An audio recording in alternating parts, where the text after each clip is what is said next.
leg finishes, we're going to do finishes from the defending person. So, you like to do the other side? Yeah, cool. So, when Dylan shoots in, the reason why I'm so adamant about head up, lock here, elbows in, left knee down, right foot out, the reason I'm so adamant about primary position is because if he has really good primary position, it's going to be hard for me to even sprawl, right? Watch. Come on. Dylan, I want you to stuff and sprawl. Go.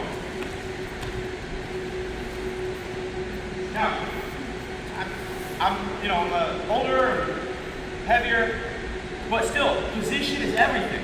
If I have my knees in the right place, my head, all that good stuff, it's hard for him to stuff and sprawl. Watch this. Stuff and sprawl. Easy. Simple, right? So simple. So, there's a very good reason for the primary position that we controlled, all right? Dylan gets in. Say he's not necessarily primary. Maybe he is. Doesn't matter. Defense is going to be kind of the same either way. For me, I like to make sure his head can't pop out here. He can double off.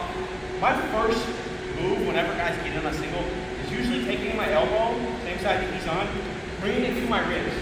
Elbow to ribs.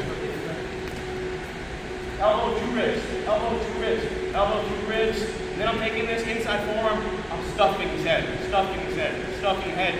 Free hand replaces forearm. Boom. Free hand replaces forearm. Boom. And this hand is actually going to go kind of to the tricep right here. Boom. What I like to do is then jam a belly whizzer and post on the mat. The goal is to have a lot of stability here. This hand gives me stability. This foot gives me stability. This knee is usually on the mat. I'm using this to pressure, and I'm kind of keeping his head strapped under me entirely. A lot of the time I'll come back here, boom. He'll be on the back, one way, go the other, go to a front headlock. We've got a lot of options. But we're going to call this segment defense to offense. So rather than any of that, we're going to transition to a cradle. Knees in, elbow to ribs, hit, replace, boom, here. I got my belly whizzer, this hand's usually here.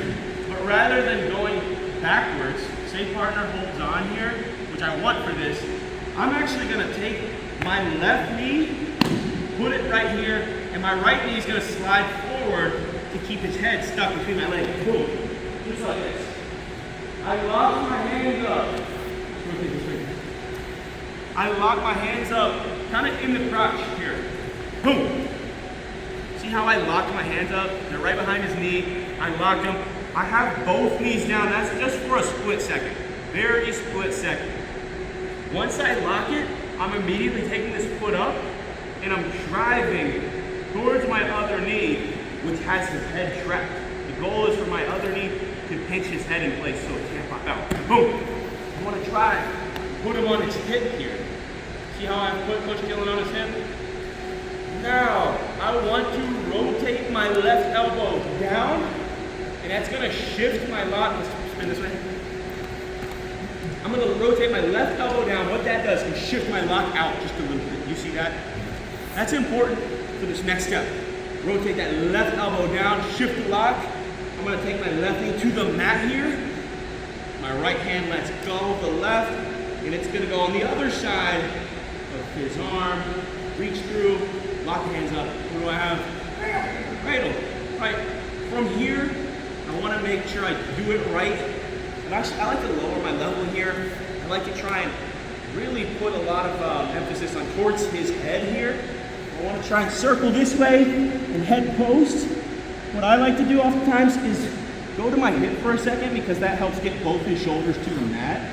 And then I like to put my forehead on the mat, get both of my hips down, settle on top, just like this. So I might go to my hip here, and then come back on top and settle. So here, elbow to my ribs, forearm hits, left hand replaces, and then I'm gonna go sprawl here. I'll just go straight to the belly whizzer, I notice he's not letting go, his head's down, his knees here. I'm gonna go left knee, side, boom. Push off of it towards my right knee, shoot that elbow,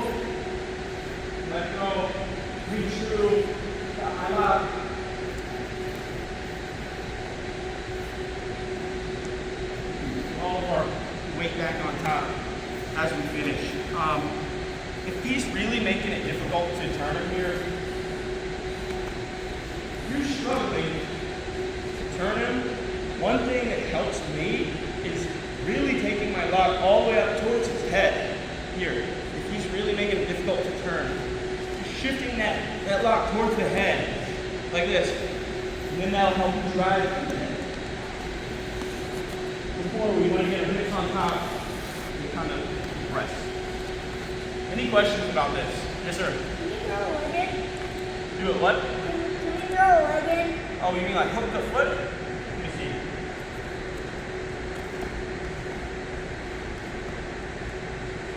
You mean like this one? Yeah. I don't really like to do that. Coach, do you know much about this? As far as that position, I mean, I wouldn't do that because I don't have the flexibility. Yeah, I don't really like to do it. I mean, you try to get it out. I don't really like to hook this foot because I like to have a foot that's free. For me, I prefer free feet. That way I can actually get down here, come up on top, settle. Some folks like legs, the cradle, and Turks. I don't really like to get my legs involved too much. I use them for stability, balance, and reposition. So it's not my way to do it. Any questions? Anybody want to see it one more time? Cool. 1, 2.